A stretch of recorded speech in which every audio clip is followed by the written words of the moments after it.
First stop, the United Arab Emirates for aerial wizardry from some of the world's top pilots in the season-opening Aero GP. Every year, millions of people around the world attend air shows to witness both flying skills and the capabilities of aircraft old and new.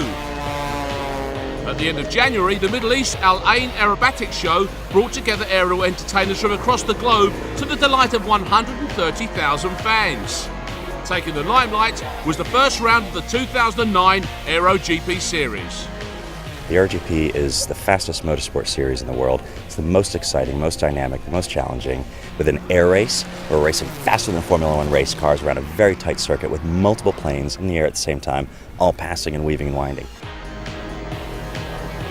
Adding to the excitement of the occasion, Al Ain would be making air racing history. This is the first time in the Middle East that a multiple plane or pylon air race has ever been held in the history of the sport. And this year in 2009 is the 100th anniversary of air racing, so there's a rich heritage there. And Al Ain is really forward-looking, looking at the next 100 years and embracing the sport. With the participation of the Aero GP in the 6th anniversary of Al Ain Aerobatic Show, you can see from the number of spectators this year that they come and to experience the excitement of the three great disciplines throughout the Aero GP competition.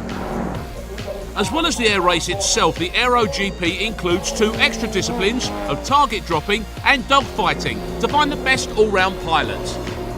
All the pilots here are very, very accomplished and very, very good at what they do. We all have a real great base of experience, and that's one of the things that keeps drawing me back to Aero GP. It's challenging, it's fun, it's a great event, but it's also about the people. This is the finest four pilots that I've ever had the chance to fly with in my life. They're my friends, they're my competitors, and it's really about the people. It's a great event.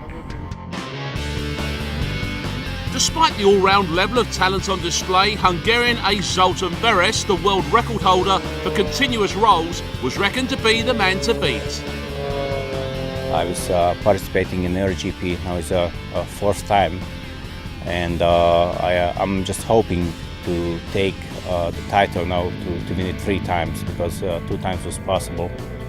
I was lucky to do so, and last year I came out as second in Constanza. Now if I can do it again, that would be a nice result finally.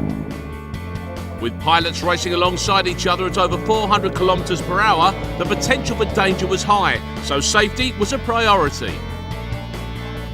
You look for your shadow, and you can just look at the other shadows to see where they are.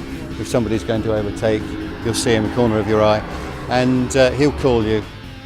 On the turns it's more like formation flying, because you have to be careful and join up in a nice formation instead of trying to pass. And the good time for passes is the straight lines.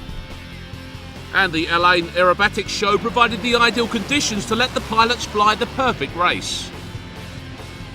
It's gone very well actually, and we've got the weather that helps. Sometimes we go to venues where the weather isn't that good and you get a lot of abnormalities in the flying, and that can be very dangerous sometimes. But here it's absolutely fantastic. As expected, it was Zoltan Veres posting the best scores over the 3 disciplines in the qualification rounds. Well, qualifying went really well. I won each event. On the bomb dropping was just really lucky, because you can't really hit the target. It's so small, and I did it, but it's really good luck. On the dogfight it's very difficult. I was fighting with Mark Jeffries from Britain, and he's a tough guy. It's very hard to beat. Finally I managed it. After the target bombing and dogfighting, Mark Jeffries, Gerald Cooper and Veres were tied for the lead, leaving a nail-biting finale. However, the Hungarian left his rivals trailing in the opening laps of the pylon race and surged out of the pack. He never looked back, and Zoltan Veres sealed his 3rd Aero GP victory to become the first ever winner of a pylon race in the Middle East. I think it's a great success for Aero GP, and I hope it is for the Al Ain Air Show also, because Aero GP was introduced first time in the Middle East, and I'm just hoping that all people came here, enjoyed it, because we did very much.